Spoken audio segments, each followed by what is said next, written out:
તુલસીદાસજીની સરસ મજાની વાત છે કે તુલસી પર ઘર જાય કે દુઃખ ન કહીએ રોય, માન ગુમાવે આપકો બાટ ન લેવે કોઈ.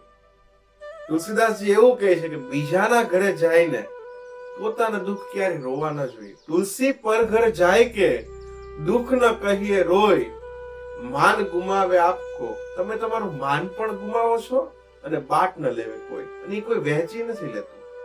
માણસની તકલીફ એ થઈ ગઈ છે કે પોતાને જેટલી કઈ સમસ્યાઓ છે ને એ બીજા પાસે રોવાનું શરૂ કરે છે. પોતાના ઘરની સમસ્યા છે કે પતિ પત્નીની સમસ્યા હોય, ભાઈ ભાઈની સમસ્યા હોય, સાસુ વહુની સમસ્યા હોય, ભાઈ બહેનની સમસ્યા, બીજાના ઘરે આપણે કહેવાનું શરૂ કર્યું છે.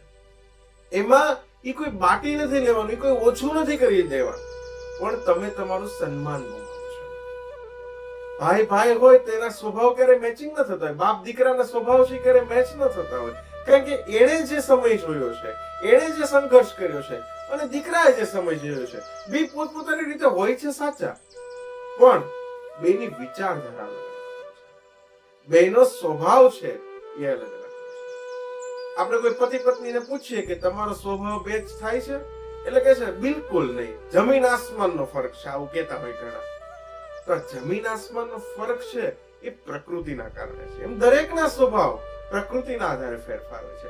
પુરુષ હોય સામાન્ય રીતે તો પુરુષમાં ઈગો અને તર્કની પ્રકૃતિ રહેલી છે. એ ક્યારે લાગણીમાં ડૂબાઈ નથી જતો, એ લાગણીમાં તણાઈ નથી જતો. જ્યારે સ્ત્રીની પ્રકૃતિ છે એ લાગણીશીલ છે. લાગણીશીલની સાથે બીજાની સંભાળ લેવા વાળી પ્રકૃતિ છે. એટલે સ્ત્રીને જો કોઈ પણ બહેન હોય તો એને ઝડપથી બીજા પ્રત્યે લાગણી આવે છે, આપણે આને કંઈક કરી નાખીએ તો, આની મદદ કરી દઈએ તો. અને પુરુષમાં તર્ક હોય, એક ઈગો હોય, તો આ બંને ક્યારે મેચ નથી થવાનું, પણ બંનેની પ્રકૃતિ છે. આપણે ત્યાં આમ પણ તમે જોયું છે કે પુરુષ ને સ્ત્રીમાં સ્ત્રી છે ને ડાબા ભાગમાં ઉભી રહી, એટલા માટે કારણ કે ડાબા ભાગમાં હૃદય હોય છે અને એ હૃદયથી વિચારે છે, અને જ્યારે પુરુષ છે એ મગજથી વિચારે છે. તો કહેવાનો મતલબ કે આ બધું પ્રકૃતિના કારણે ચાલે છે. આમાં તમે કે હું કોઈ ફેરફાર કરી શકવાના નથી. તો માણસને સમજવાનો પ્રયત્ન કે એને આવું કીધું છે તો શા માટે કીધું છે, એ એની રીતે તો સાચો છે, એની જગ્યાએ તમે મૂકીને જોશો ને તો તમને ખબર પડશે.